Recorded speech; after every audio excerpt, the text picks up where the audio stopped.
Hello, if you are wondering if you can control Spotify playback on your Huawei Watch Fit 5 Pro, then yes, you can actually do this, but you have to download this application on your watch. How it looks, you have to go for the Huawei Health application for the first. You have to go for App Gallery, the App Gallery here.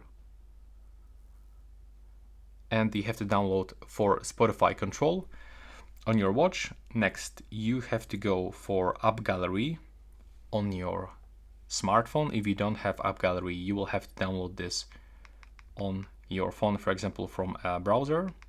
You have to also get this for Spotify controller.